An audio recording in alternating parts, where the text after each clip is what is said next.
It was the fulfillment of a dream to leave Britain and begin a new life on the beautiful Kenyan coast. As soon as I stepped off the plane, I knew, oh my God, this is the place I want to be. Nikki Roberts dreamt of running her own nightclub in paradise. But her dream became a nightmare when she came face to face with a side of Africa tourists never see. It's in our heritage. It's something you grow up in Africa knowing that, hey, there is black magic and it's dangerous.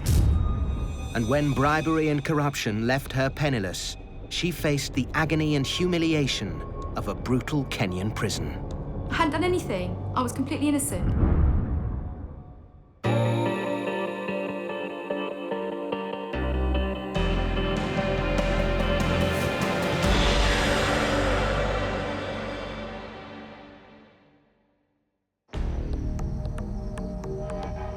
The first time I ever went to Kenya was with Robin, who was my fiancé at the time. Robin just saw it as a holiday, a nice place to go. He didn't actually sort of get sucked into the vibe, the feeling of it. Africa has a magic about it. If you're in its grip, you can't help but go back. It's just like a burning need. You have to be there, and it just drags you back, and I went again and again and again. I always said that one day that maybe I'd retire there, or I'd definitely be there one day. I knew that. But then, back in England, Nikki's life was turned upside down when her fiancé, Robin, was killed in a motorbike accident. I was in complete shock for a while. He was 27 when he died. I mean, you know, 27-year-old dying just like that, it suddenly wakes you up. You suddenly realise, my God, this is your life. It could be over tomorrow. You know, anything could happen to you. You could be dead, so if you don't live now, you're never gonna live. With nothing left to keep Nikki in her hometown of Norwich, it was time to get away and start a new life. In Kenya, the money she received from Robin's life insurance policy would go 10 times further. Nikki would have the lifestyle she'd always dreamed of.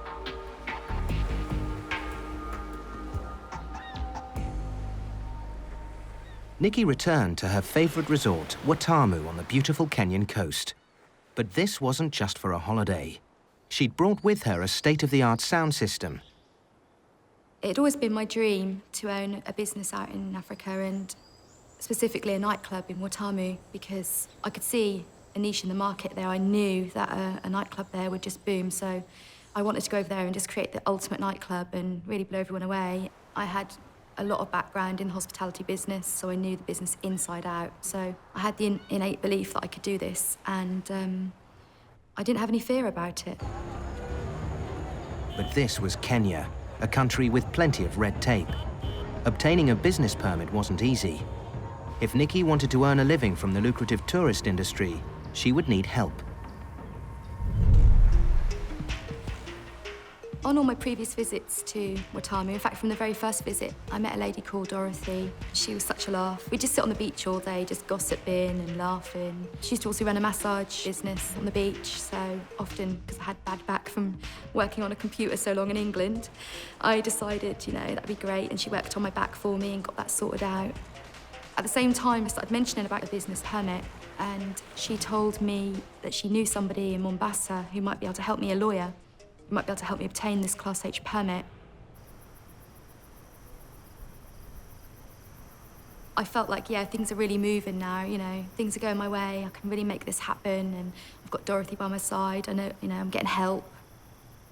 I handed over £1,300 in order to get the permit. I didn't feel alone, I felt like this can really work.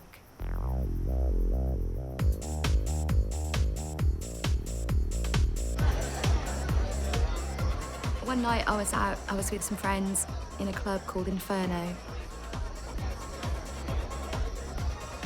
At that time, I wasn't looking for love at all. Oh, there's no way I was looking for love, especially after the shock of Robin's death. It started funny. I was in a club and everybody was talking about this gorgeous, amazing-looking woman. She's from England and she's outstanding and nobody can get to her.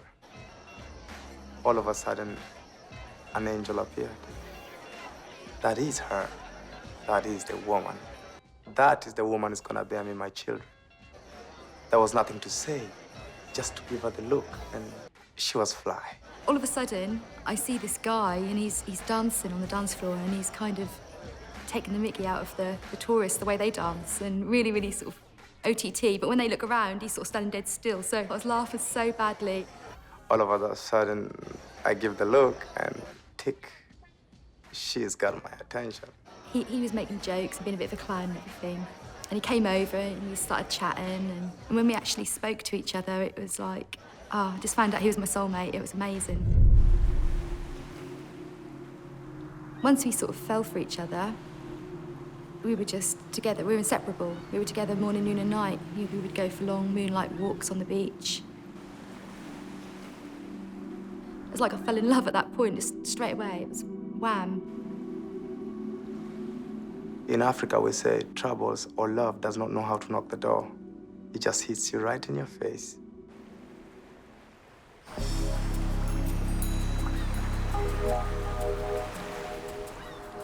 At that stage, you know, life seemed to be going amazingly well. You know, I couldn't hardly believe it. I was in the place of my dreams. I had, you know, the possibility of the most amazing business. I had the most incredible bloke alive. You know, he was just everything to me. He was my soulmate. I couldn't have asked for more. After Moffat moved in, Nikki quickly found some premises where she could set up her nightclub. She took with her the all-important business permit which Dorothy had recently obtained for her. But when she presented it to the building's owner, she didn't get the reaction she was hoping for. The permit was fake. I felt incredibly hurt, because she was like my best friend, you know. She was the only person I felt I could trust other than Moffat, and I felt destroyed. It really tore me up. I went to the police and they took a report, but not much was done about it. I was in a foreign country, in money taken, and I was just left high and dry. Nikki Roberts had arrived in Kenya with a dream of starting a nightclub. Everything was going according to plan, but then her best friend sold her a fake business permit and made off with £1,300. After this incident, it really hit home to me that there was a lot more to Kenya than I'd actually really realised. Moffat used to keep warning me. He used to say to me actually all the time, you know, be careful, because it isn't what you think it is. Not all the smiling faces are hiding good hearts. That's one of his things he used to say. Smiling faces can be hiding black hearts too. I thought to myself, maybe, you know, not everybody's going to be like this, surely. So I tried to sort of be open-minded and look forward to getting things sorted out.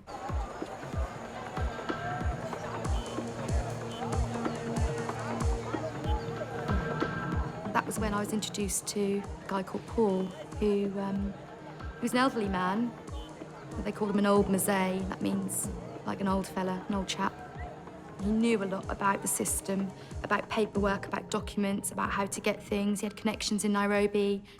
And a lot of people said, yeah, he'll help you, you know, go see him.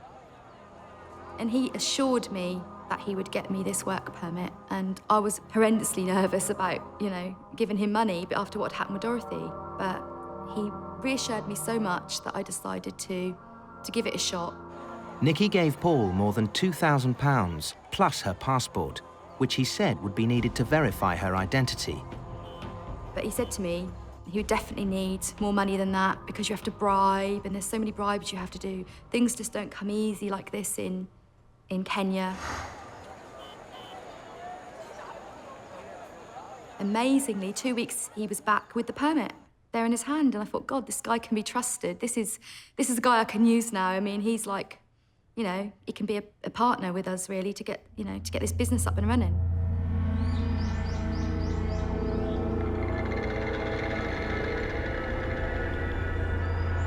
But as soon as Nikki's permit materialized, something else turned up. One day, Nikki came home and she asked me, Moff, did you put something on the gate?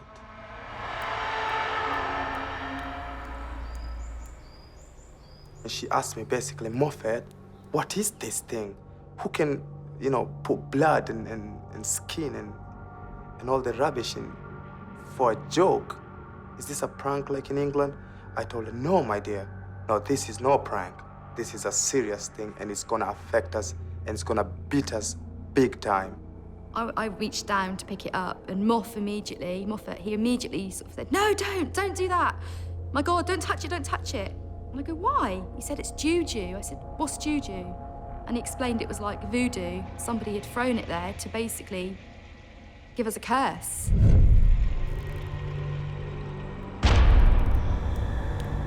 Throughout the next few days, more and more of these things arrived, but different kinds of ones. We didn't know who was doing it. We had no idea it was happening in the night, so we'd find it in the morning. And my most anxious thought was, what are they after? Who's doing it and why, really? Not long after these things were found on the doorstep, Paul drove round and was quite excited, and he sat down and said, "You know, there's something you ought to listen to, Nikki." He said that these things are dangerous. They're going to bring you bad luck. They're going to stop your business moving forward. Things aren't going to go your way. If you want to be protected, there's something you have to do. It's in our heritage.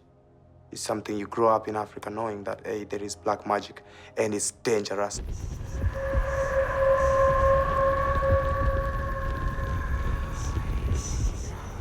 Paul arranged for Nikki and Moffat to take part in a voodoo ceremony to counteract the curses.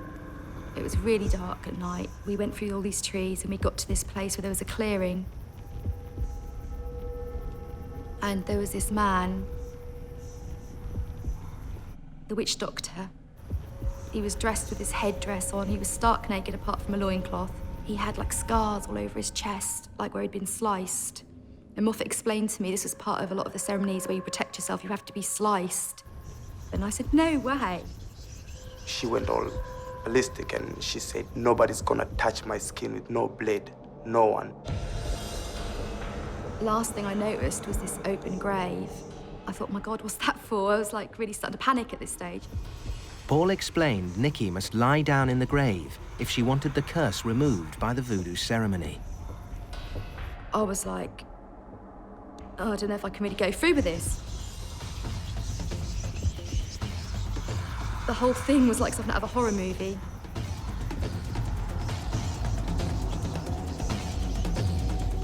She just went into the grave because she had to. Paul had told her that it's a must. We can't do without that. You could imagine what it'd be like to be buried alive, actually, at that point. The witch doctor guy took one of the chickens and started plucking it while it was still alive and then throwing the feathers down over me. Then they got one of the chickens and actually slit its throat over the top of the grave where I was laying.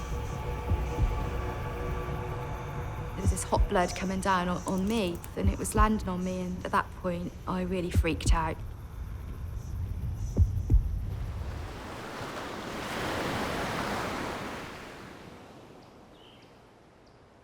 She was very shaken, very shocked.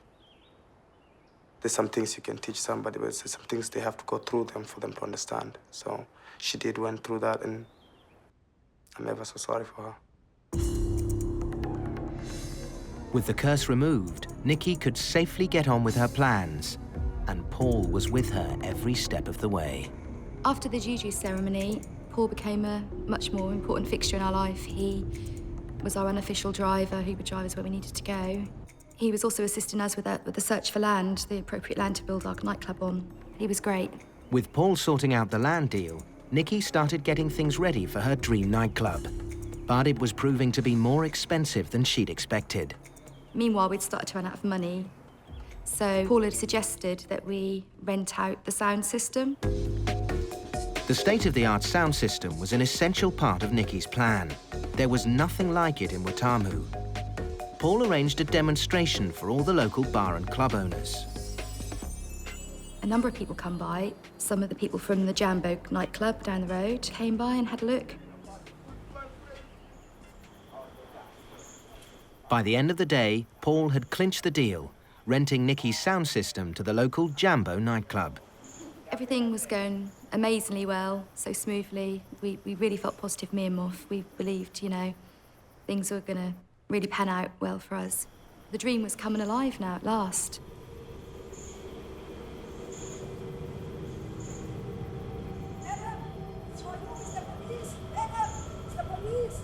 And then there was a phone call and the maid came running with a phone. The police are on the phone, the police are on the phone. I was like, oh my God, what is this? What is it? So I was told on the phone that the owner of Jambo Club was at the police station and he was saying that I'd sold my sound system to him and not delivered the goods. And the policeman on the phone said, you have to come down here now, we have evidence against you. When we got there, Paul was there. And I was like, why is he here? And I was quite confused. And the police were saying, what have you done with the money? And they said, we have documents. And they came over with this and tried to thrust it in my hands. I said, take it! And I said, no, you're not going to get me to touch that. My prints are nowhere on that, I can tell you now. They said, we have your signature. I was absolutely amazed at how my signature looked. It did look like my signature. The only person who knew my signature and who had a copy of it was Paul. It also had my passport number on there. And I couldn't believe it. As I read further, I saw that Paul was actually written as the person who'd done the deal. And I said, what's going on, Paul? What is going on? He didn't say anything. I started getting very angry at this point, started screaming, what have you been playing at? This was obviously some kind of scam. How could he be involved in this? He was our friend. So I started to think, my God, this man, what about all the money I've given him? Scrawling off a IOU whenever I gave him money, sometimes 200 here, 100 there. I just couldn't understand. I mean, this is our friend.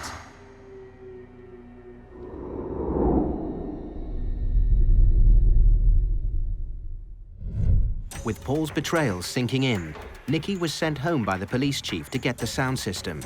But she had other ideas. She called her neighbor, who'd lived in Kenya for years, and asked for help. She said she would be willing to hide the system. And she said she also had a contact in the police station who she'd be able to find out what was really going on behind the scenes. She made a phone call and said, Nikki, you need to get out of Watamu now. I said, why? She said, they're coming to arrest you. And if you go in, you'll stay in. She said, I've got an idea. I know the Deputy Commissioner of Police in Nairobi. I can give him a call and let him know you're coming, and he'll be able to sort it out for you. Take my car, yeah. Go!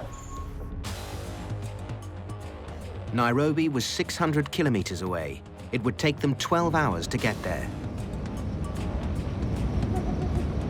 We had to drive in the middle of the night to Nairobi, and it was one hell of a journey. I sat there, gripping the wheel, absolutely terrified. I was half expecting a police car to come screaming up behind me any minute. Paul had completely dashed all our hopes on every front. It looked like every single thing that we had done was fake. All our dreams were basically in the dirt. We had nothing. All we had now was our freedom, so we were running for our lives.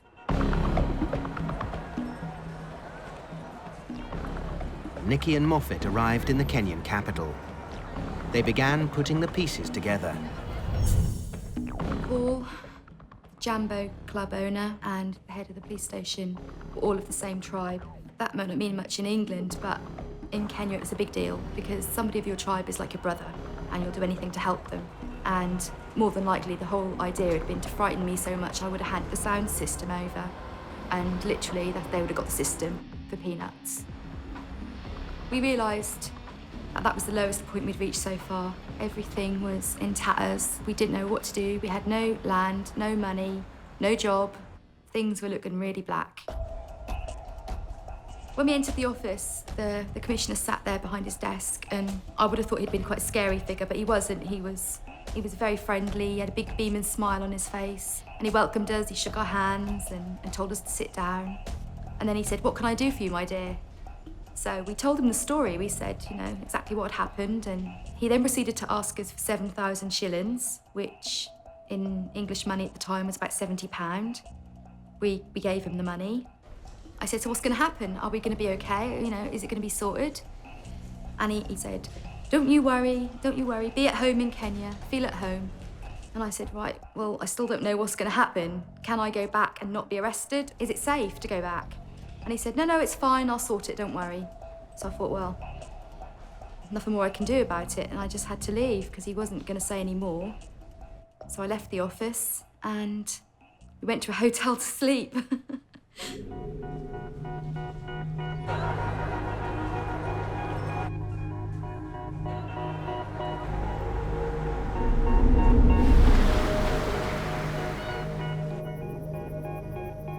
When Nicky and Moffat returned to Watamu, they found the commissioner had been true to his word. He'd sacked the local chief of police. And there was some other good news.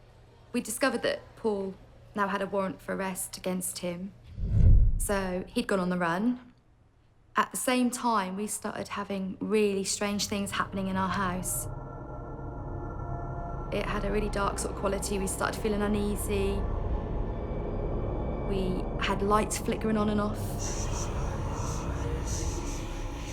We would start to hear sounds outside which we couldn't identify. It might sound crazy, but this really happened. The maid ran.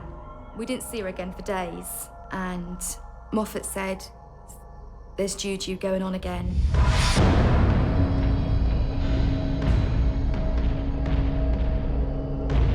We've actually heard through somebody in the village that Paul had actually been behind it, basically getting revenge because there was now a warrant out for his arrest.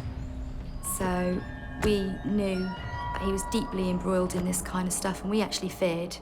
So we decided we had to get away. We then moved to Malindi, which is about 30 kilometres away. And I've discovered I was pregnant at that point. Nicky Roberts' dream wasn't turning out the way she had planned.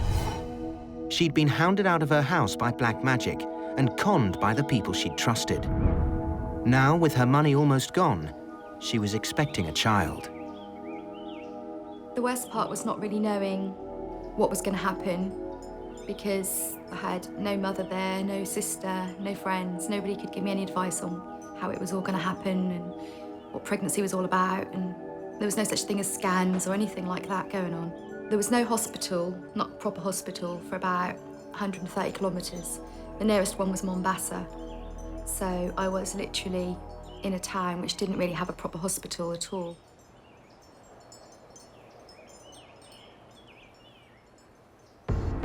All of a sudden, my waters broke and I was in the most unbelievable pain.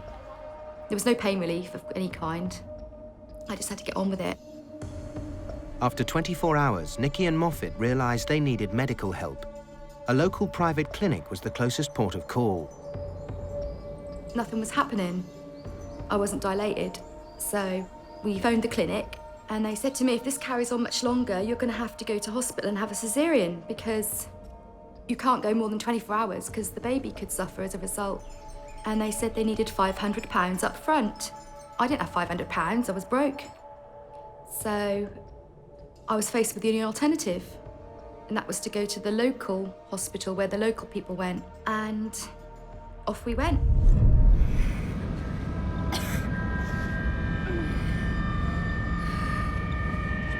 And I was comforting her all the time, and I know she was going through hell.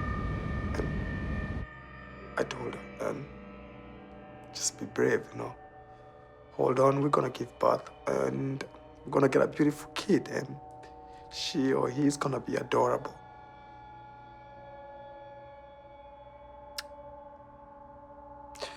But then it was not. They left it.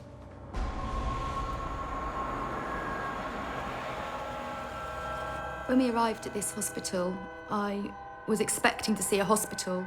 What I basically saw was a collection of buildings, literally made out of breeze block. And throughout all these buildings were throngs and throngs of local Africans, some really sick, wailing on the floor. It was just chaos, and I just looked at this and thought, my God, I can't be having an operation in a place like this. I was taken to a room where they put a catheter in. The doctor came along, who was a very well-respected surgeon from the area, and I felt quite safe putting myself in his hands because he was known to help a lot of the white community. So I was put on this metal trolley. It was almost like something you'd wheel food on. And I was wheeled on this metal trolley, which was icy cold, through the corridor, and straight into an operating theatre. I was then laid out on the operating table where people were actually arranging the knives and sorting the knives and scalpels and everything out right in front of me. This was completely scary. I was panicking. I didn't know what to do, and the next thing I know, I'm being put under. As Nikki slipped into unconsciousness, what she didn't know was that the surgeon she trusted had gone home, too exhausted to perform another operation.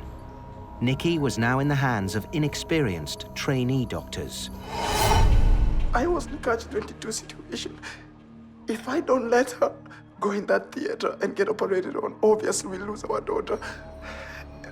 And if I let her go in there, I don't know what they're gonna do to her.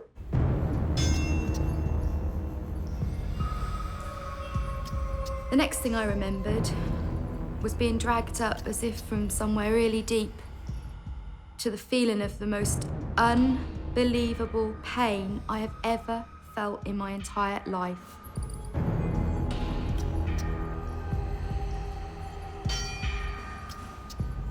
It was like somebody was ripping my guts out from inside me. It's a burning pain so bad. I actually believed I was dead and in hell. As my mind came more and more conscious, I suddenly realised I was actually on the operating table. I was awake, they were operating on me, and I was paralysed. And I couldn't tell them. I tried to move my arms, I couldn't move them because the drug they give you to paralyse you was just so strong, you can't move a thing. And I laid there, trapped in this body, I couldn't move a thing, and I was just feeling everything.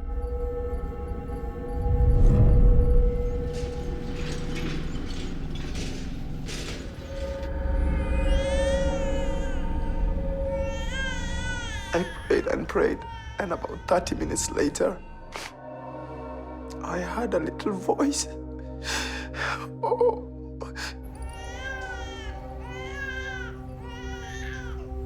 At that point, I started expelling what looked like the placenta. So they hadn't even removed it during the operation, it was just left there. Another thing I could have died from.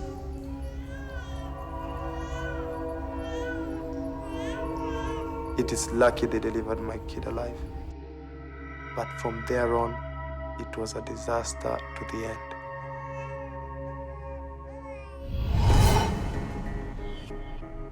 They ripped my wife to bits, and I don't think I'll ever forgive those people.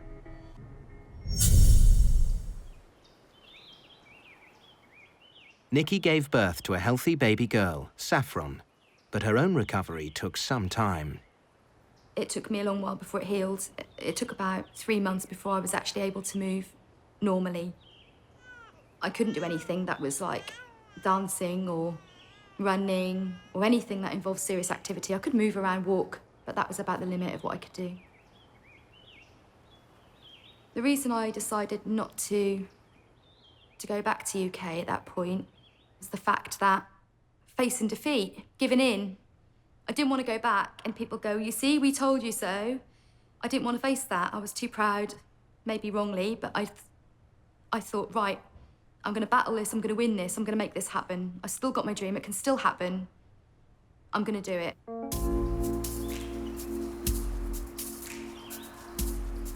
After some months had passed, I actually heard the very nightclub me and Moffat had met in, Inferno Nightclub, had been empty for a year and was actually up for renting. So I thought, wow, this is my opportunity again, you know? Maybe I can get in there and you know, my dream can still happen. I went and saw the landlady and had a long discussion with her. She seemed very keen on the idea, and I was very surprised when she didn't actually require much in the way of money to get the place. She made an agreement with me that I could offset the cost of me doing the place against the rent. I basically got the roof repaired, painted it, did basically most of the superficial stuff, and we were open in time for Christmas. And the place became a massive hit. Everything was brilliant. You know, this is what I lived for, this is what I wanted. My little girl was being cared for by her own personal maid. Not ideal, but I had to make a living. Everything looked to be going fantastically, but then we started having problems.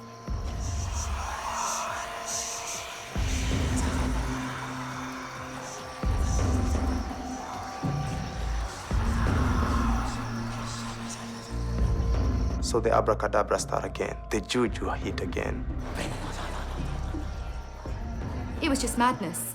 The Askari, the watchman, at night started to refuse to work. He said there's weird things going on in the garden. He said there's creatures roaming this garden that aren't of this earth. Previously, we'd been packed full of people. Now, they were coming up to the door. They would actually put one foot over the threshold, would turn and walk away, and we couldn't make out what was going on. The black magic hit us hard with hatred, with such hatred and jealousy and envy. How can this British girl and this kissy boy, they come to our land, they earn what we could earn in a year in one night? That is hard to take for a Kenyan. We keep running out of supplies all the time, so again, the customers were getting annoyed because they couldn't get this drink or that drink. Many a time I would call the beer company and sort of say, you know, what's going on with my beer? And I would not really get a reply. They would promise they would deliver it and it would never come. There was one particular time I was literally screaming down the phone, where's my beer? Where's my beer? Because my customers didn't have anything to drink. The next minute, I'm being dragged out of my house by police officers with guns at their sides. I was completely in shock. Now what have I done to deserve this, you know? She was arrested, manhandled, being shoved by a gun in the back like as if she's a criminal. She's asking them, what's wrong? What's going on? You know what they tell her? Uh-oh, we are not allowed to talk to you. Only the judge can talk to you. From there, I was dragged into the chambers where the magistrate was. She didn't see me in court. I was dragged into chambers.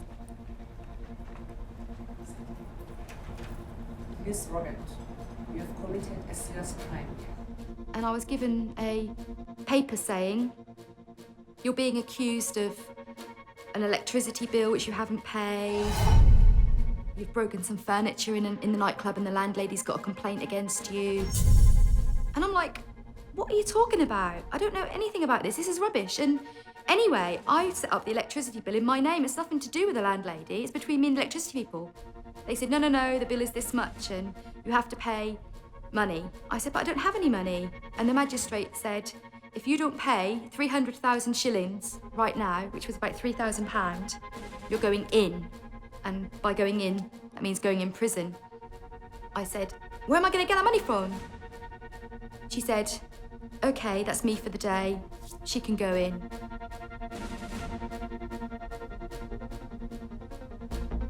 She got up, picked up her bag, walked out the door. And that was it. There was nobody else to protest to because she was the only body who could undo the order. I was dragged from that office, crying, screaming. I saw Moffat down there, and I was screaming at him, help me, do something about it, quickly, do something. I don't want to go to prison. She's coming outside, been pushed all over the place by the back of the gun. I'm trying to comfort her, telling her, be sure that I'm gonna come. I'm gonna be there for whatever it takes. I'll make sure I'll protect her. Deep inside, I knew no matter what, for that night at least, I was going to prison. There was nothing they could do because the magistrate had gone home. I was thrown on the back of this truck with all of those women from the holding cells on this big open back truck where everybody could see you. So we drove off.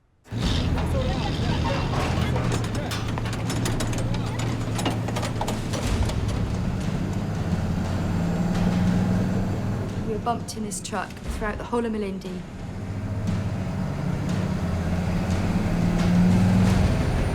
There were people watching from the side of the streets. Of course, they're going to stare at a white person in the back of a prison lorry. I was an oddity. I felt like that small. It was humiliating. It's almost like how the mighty have fallen, because one minute I'm like this nightclub owner and I've, living my dream, and all of a sudden I'm a bloomin' criminal. And that's how I felt. I felt shame as if I really was a criminal, even though I'd done nothing wrong.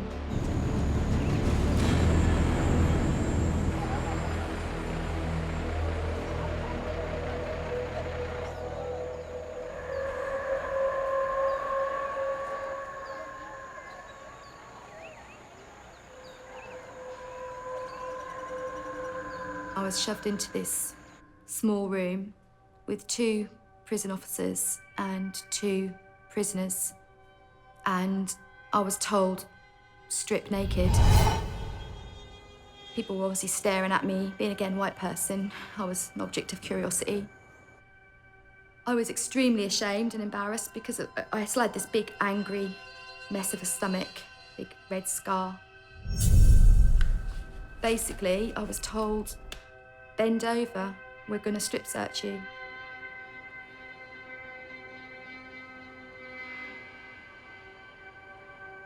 And they did an internal search, and it was painful, and it was embarrassing, and I've never had anything like that done to me before. And I felt, I don't know, I felt like dirt. This is a woman who's never seen this kind of treatment in her life. And she's not even healed up properly. And they're laughing, saying, oh, you think this is Europe where you come here, you're given your PlayStation in jail? This is not jail, this is remand, and you better get used to it, or else we're gonna make you black even if you're white.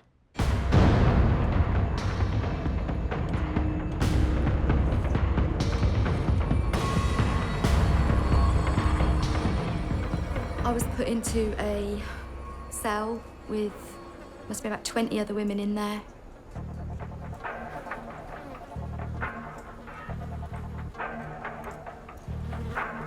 I was basically told to sleep on the floor, so I sat in a corner and cried and wondered what I'd done that was so bad. The prison was steaming hot. There were mosquitoes everywhere. I'd already had malaria 5 times throughout my time of living in Kenya, and I could see it happening again very easily. Conditions in the prison were horrendous. They were unbelievable, really. People had TB. They had HIV. One of the worst things that happened has got to be when they make you kaba.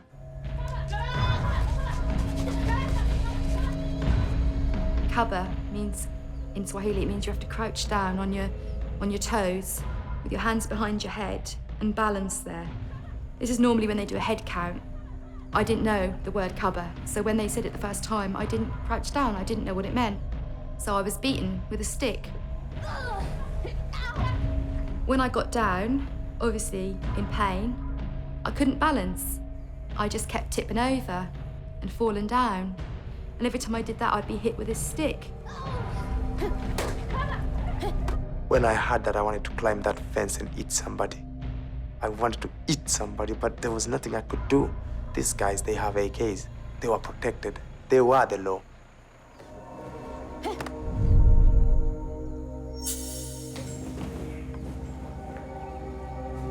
Day after day went by and I had no idea if I was going to get out or how I was going to get out. I thought that was it. What Nikki didn't realize was that the lawyer that Moffat had hired had already done everything he could to secure her release. And even though he'd paid the full bond, the magistrate had other ideas. I found out afterwards that the magistrate refused to sign the release papers. Nobody knew why, but she just made sure I stayed in.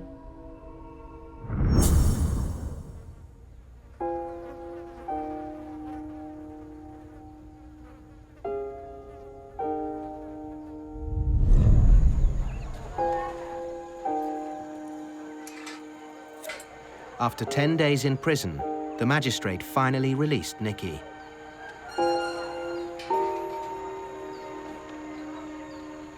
Oh, you should have seen me. I was all over the place. I was over the moon because of the relief to just see her, just to know my daughter's gonna get her mother back.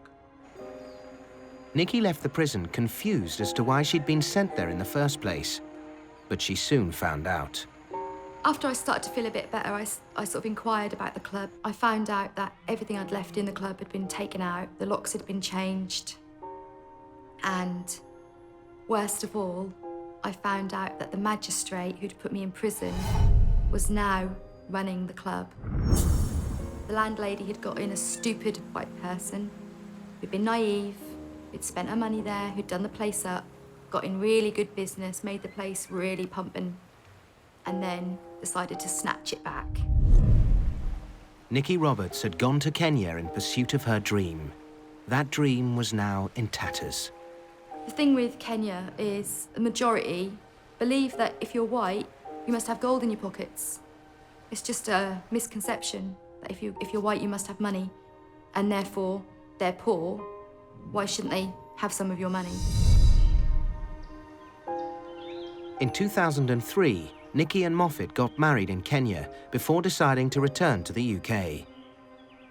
Their marriage didn't last, and Moffat returned to Africa. He couldn't handle the lifestyle, he couldn't handle the fast pace of life because UK doesn't have the same relaxed atmosphere as Kenya. People are a lot colder, they don't stop and greet you in the street, and he found that very soul-destroying. The only thing I can really say that's been positive as far as what's come out with me is my daughter. She's the best thing that came out of my relationship with Moffat, and she's, you know, a good memory of Kenya. So as far as that's concerned, I'm happy. I'm really happy. The future is this: we will be together. We will still love each other till the day we die, because Nicola and Roberts is my best friend. There's a possibility we might get back together if we can put the past behind us. Now I'm well again, I feel strong enough to be able to deal with that. So who knows what the future can bring.